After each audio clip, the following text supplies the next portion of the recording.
네, 머니인사이트 시간입니다. 오늘은 윤원태 SK증권 자산전략부 부서장 나와주셨습니다. 어서 오십시오. 네, 안녕하십니까? 반갑습니다.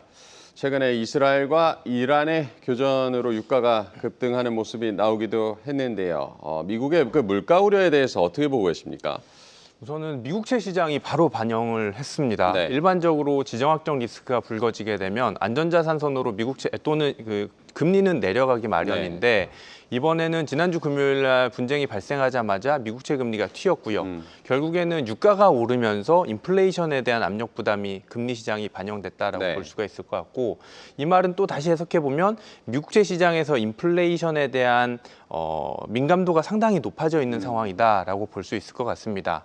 단기적으로 보면 오늘도 유가가 지금 70불을 상회하고 있는 상황인데 이 고유가가 얼만큼 지속되는지 여부가 관건이 될 것 같고요. 단기적으로는 지금의 인플레이션 압력 부담은 어쩔 수 없는 상황이다라고 보는데, 중장기적으로 봤을 때 지금의 이 이란과 이스라엘의 분쟁이 길게 갈 수 있느냐?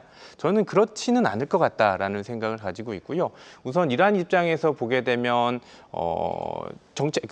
가지고 있는 카드가 별로 없는 것 같습니다. 네. 그 부분을 감안해 본다라면 아마도 이번에 이 분쟁은 조금 단기간 내에 끝나지 않을까라고 조금은 조심스럽게 예측을 하고 있고요. 그리고 트럼프 입장에서 보더라도 지금의 이 고유가는 결국에는 금리를 자극하고 트럼프가 원하는 저금리를 방해하는 카드이기 때문에 이게 만약에 장기화가 된다라면 트럼프도 중재에 나설 가능성이 있지 않을까라고 생각을 하고 있습니다.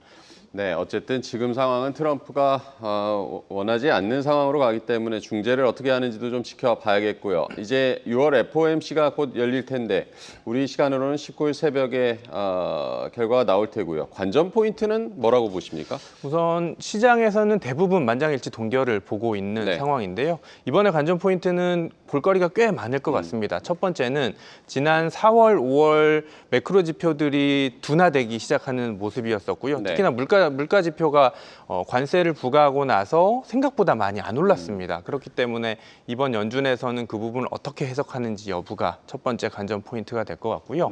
두 번째는 이번에 점도표랑 경제 전망치가 수정이 되게 됩니다. 점도표와 경제 전망치가 어떻게 수정되는지 여부에 따라서 앞으로 하반기에 있을 또는 그 중장기적인 연준의 기준금리 인하 스탠스를 확인할 수 있기 때문에 이 부분도 관전 포인트가 될 것 같다라고 생각을 하고 있고요. 마지막으로 세 번째는 최근에 이제 미국채 금리가 계속해서 높은 수준의 레벨을 가지고 있고 쉽게 내려오지 못하고 있는 상황이다 보니까 혹시라도 연준에서 이 부분을 관리하기 위해서 SLR 규제라던가 아니면은 QT 종료 관련된 언급이 있을지 여부가 핵심 포인트가 될 것 같습니다. 네, 금리 동결이 유력하지만 여러 가지 이제 볼거리가 많을 것이다라고 전망을 해주셨고, 역시나 뭐 미국 연준의 금리 인하 전망이 중요할 텐데 연준은 언제쯤 또 금리 인하를 시작하고 올해 몇 회나 내릴 거라고 보십니까? 지금 시장에서는 연내 2회 전망치가 우세하고요. 9월, 12월 전망이 우세한 상황입니다. 근데 저는 조금 이제 더 시장을 도비시하게 보고 있는데 7월 인하 가능성에 대해서도 조금 가능성은 열어두자라고 말씀을 드리고 싶고요. 시기로만 보면 우선 9월 인하 가능성이 높기는 합니다. 그런데 이제 7월에 대해서 조금 가능성을 열어놓자라고 말씀을 드리는 건, 지금 미국의 그 스케줄 상으로 보게 되면 7월 초가 되면 관세도 어느 정도 종료가 될 것 같고요. 감세나 부채 한도 협상도 지금 마무리가 되는 수준이기 때문에 7월 초에 그 불확실성이 해소가 되고 지금 진행이 되고 있는 미국의 매크로 변수들 둔화가 이어진다라면 연준 입장에서는 기준금리 인하에 대한 카드를 꺼낼 수 있다라고 생각을 하고 있고요. 뭐 카드를 꺼내지 않더라도 시장금리 입장에서 보게 된다라면 기준금리 인하에 대한 기대감이 형성이 되면서 시장금리는 하락세로 전환할 가능성이 있다라고 생각하고 있습니다. 시장 금리는 하락세로 전환할 수 있다. 어쨌든 그래도 감세 법안이 지금 추진되고 있고 7월 이제 부채 한도 협상도 기다리고 있는데요. 이런 이슈들이 국채 금리에 미치는 영향은 어떻게 전망하십니까? 그동안 감세라던가 관세 영향력이 미국의 재정 우려 때문에 금리가 올라가는 데 영향력을 크게 발현이 됐었고요. 반대로 7월 초 중순이 되면 이 이슈들은 해소가 되지 않을까라고 생각이 됩니다. 물론 이게 더 장기화가 될 수 있고 문제가 더 심화될 수 있기는 하겠지만 우선 관세로만 놓고 보면 가장 핵심이었던 미중 관의 관세가 어느 정도 마무리가 되고 있는 국면이고요. 트럼프 입에서 관세에 대해서 추가 연장을 하지 않겠다라는 발언을 보면 7월 초가 되면 어느 정도 마무리되지 않을까라고 기대를 하고 있고요. 감세와 관련돼서도 지금 상원에서 수정안이 도출되지 않을까라고 생각을 하고 있고, 그렇게 수정안이 도출되는 과정에서 미국의 부채 한도 협상도 협상이 진행되지 않을까라고 저는 생각을 하고 있어서 7월 초중순이 되면 어느 정도 불확실성이 해소된다라고 보고 있고요. 그 다음 국면을 생각해 보면 지금까지 우리는 미국채 금리가 오르는 데 있어서 미국의 재정 악화 우려를 걱정을 했었고 네. 미국채 발행이 늘어난다라는 걱정이 많았었는데 그 다음 국면은 미국 정부가 결국엔 돈이 없다라는 거고요. 네. 미국 정부 지출을 줄일 수밖에 없고 미국의 지금 경기 사이클상 둔화 국면으로 진입하는 국면이기 때문에 지금부터는 경기가 둔화되고 기준금리 인하 사이클에 진입을 하면서 시장 금리는 반대로 조금 하락 전환할 가능성이 있다라고 보고 있습니다. 네, 어쨌든 이 국채 금리를 둘러싼 이런 불확실성은 7월 초중순에 어느 정도 해소될 수 있다라고 전망을 해주셨습니다. 앞서 잠시 말씀해 주셨지만 이번 FOMC에서 SLR 규제 완화가 나오는지도 보자라고 하셨는데 하반기에 SLR 규제 완화가 시행될 가능성은 어쨌든 있다라고 보면 되겠습니까? 상황에 따라 다르겠지만 지금 상황은 금리 시장으로 보면 좀 정상적인 구간이다라고 보는데요. 혹시나 만약에 미국 부채 한도 협상이 결렬이 돼서 셧다운이 발생하거나 아니면은 뭐 그렇게 될 경우에 미국의 신용 등급 강등 가능성도 있다라고 보는데요.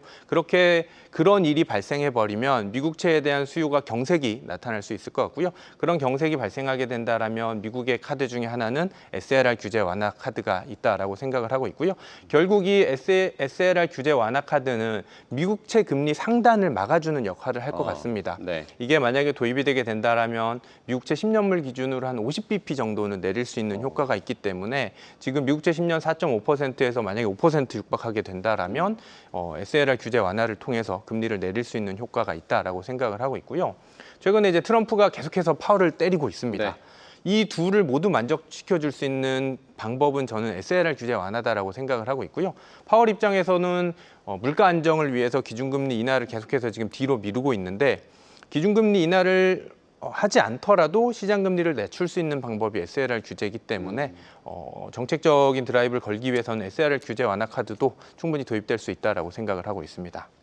네, 시장 금리가 너무 높아지면 SLR 규제 완화 카드가 나올 수 있다는 점을 짚어주셨습니다. 미국의 그 성장률 전망을 보면 작년 대비해서 반토막 수준이고 얼마 전 나온 기대 인플레이션이 뭐 모처럼 내려오긴 했지만 관세 협상이 아직 진행 중이기 때문에 물가 우려는 여전합니다. 이런 상황이라면 앞으로 뉴욕 증시 같은 경우는 좀 상승 동력이 제한된다고 보십니까? 결론적으로는 부정적인 상황이다라고 생각을 하고 있고요.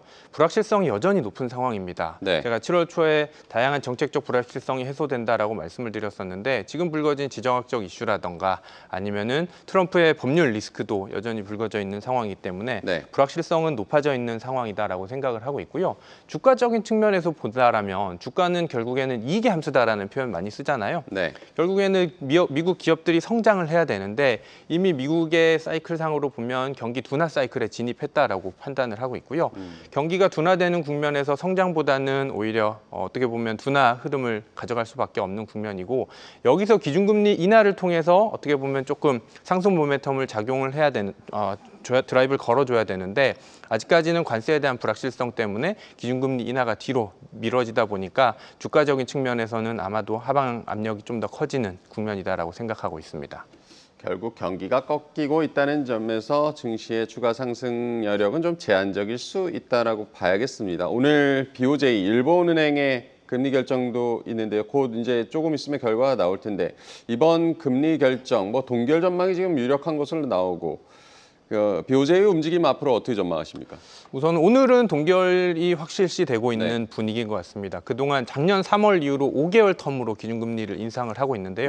이번 6월이 이제 5개월째 되는 달인데 인하를 하는 사이클이 어떻게 보면 맞는데 이번에는 주요국들과 마찬가지로 관세에 대한 불확실성 때문에 동결을 하고 넘어갈 것 같고요. 다음 BOJ 때 아마도 인상 가능성이 높지 않을까라고 생각을 하고 있습니다. 이번에는 인상은 하지 않는 대신에 대신 국채 매입의 규모를 줄이겠다라는 게 지금 논의가 되고 있는 것 같습니다. 기존에는 3개월간 4천억 규모의 국채 매입, 4천억 엔 규모의 국채 매입을 하다가 이번에 절반 수준 2천억 엔 규모로 줄이겠다라는 게 지금 논의가 되고 있고 아마도 오늘 발표될 것으로 예상하고 있습니다. 네, 우리 BOJ도 중요하지만 우리 경제가 이제 중요할 텐데 우리 경제 뭐 신정부 출범 이후에 추경 기대감도 있고 추경이 국고채 시장에 미치는 영향 어떻게 보십니까? 지난 1차 추경이 13조 8천억의 추경이 결정이 됐고요. 그중에 네. 9조 5천억이 국고채 발행을 통해서 조달을 하게 됐습니다. 채권 시장에서는 국고채 발행 계획이 늘어나면 공급이 늘어나기 때문에 금리를 올릴 만한 재료로 작용하게 되는데요. 이번 2차 추경이 지금 이제 한 20조 원 내외로 가이드라인이 잡히는 것 같습니다. 네. 20조 원 내외 추경은 사실은 대선 전후로 이미 논의가 된 상황이고요. 채권 시장에서는 어느 정도 선반영이 돼 있는 상황입니다.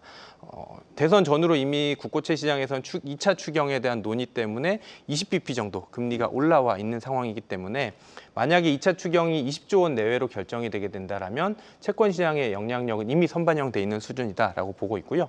반대로 20조 원 이상 넘어가게 된다라면 그 부분은 다시 채권 시장에서 프라이싱이 되면서 금리를 올릴 만한 요인이다라고 보고 있고 두 번째는 국고채 발행이 되는데 장기물 위주의 발행이 많을 것 같습니다. 그렇게 된다라면 금리의 장단기 스프레드가 확대되는 모습은 볼 수 있을 것 같다라고 생각을 하고 있습니다.